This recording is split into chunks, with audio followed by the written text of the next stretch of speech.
Herkese merhabalar, ben Tuğba. Kanalıma hoş geldiniz. Bu videoda sizlere tadı damağınızda kalacak harika bir peynirli simit poğaça tarifi vereceğim. Ve bu görüntüden sonra mutlaka bu tarifi deneyeceksiniz. Tarife başlıyorum. Yoğurma kabına 1 çay bardağı ılık süt, 1 çay bardağı sıvı yağ, yine 1 çay bardağı ılık su, 2 yemek kaşığı yoğurt ekliyorum. 1 yemek kaşığı tepeleme toz şeker, 1 paket kuru maya ekliyorum. Mayayı ekledikten sonra şöyle bir karıştıracağım. Şeker eriyene kadar karıştırdım. 2 adet yumurtanın birinin beyazını üzeri için ayırıyorum ve diğerlerini ekleyeceğim. Yumurtaları da karıştırıyorum. Şimdi ununu ekliyorum. Ben yaklaşık 4,5-5 su bardağı un kullandım. Unu ekledikten sonra 1 tatlı kaşığı kadar da tuz ekliyorum. Ve ilk olarak kaşıkla karıştırıyorum. Daha sonra elimle yoğurmaya başlayacağım. Ununuzu lütfen kontrollü ekleyin. Yumurtanızın büyüklüğüne göre bile un miktarınız değişecektir.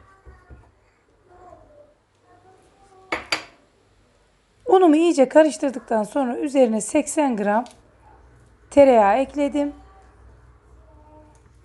Tereyağı ile birlikte yaklaşık bir 5 dakika yoğuracağım.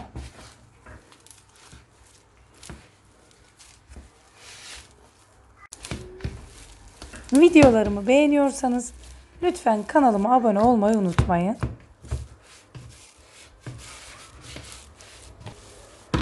Hamurum hazır. Ele yapışmayan yumuşak bir hamur elde ettim. Şimdi kapağını kapatıp en az 1 saat mayalanmaya bırakacağım.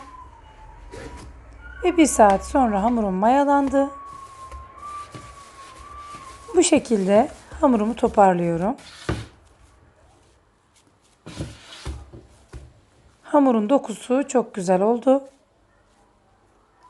Ve küçük mandalina büyüklüğünde bezeler hazırlıyorum.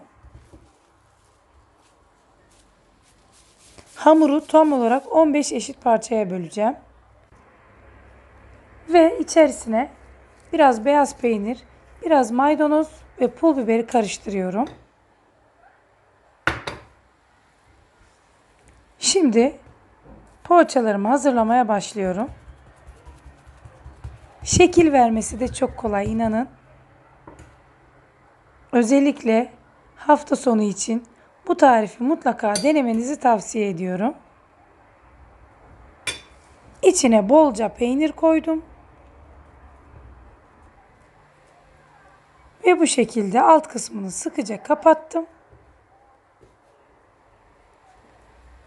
İşte bu kadar. Tekrar gösteriyorum.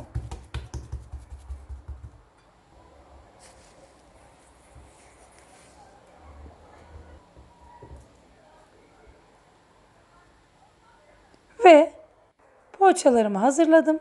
Şimdi üzerine kavrulmuş susam ve bir tane yumurta beyazını önceden ayırmıştık. İlk olarak yumurta beyazına bandıracağım. Yumurta beyazından sonra da her yerini güzelce susama batırıyorum.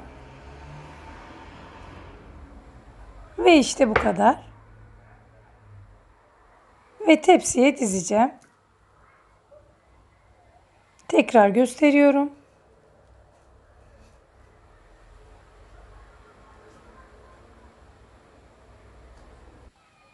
Poğaçalarımı hazırladım. Tepside bir 15 dakika mayalanmaları için beklettim. Ve 185 derece önceden ısıttığım fırında yaklaşık 15-20 dakika pişirdim. Ve final gerçekten görüntüsü kadar lezzeti de şahane. Mutlaka sizler de deneyin, lezzetine bakın ve bana yorumlarınızı yazın. Ben bu aşamada sabredemedim. Biraz sıcak kestim. Videonun başında kestiğim soğuktu. Ama sıcak olmasına rağmen de gerçekten harika görünüyor. Yine güzel bir videonun sonuna geldik. Beni izlediğiniz için teşekkür ederim. Yeni videoda görüşmek dileğiyle. Hoşça kalın. Afiyetle kalın.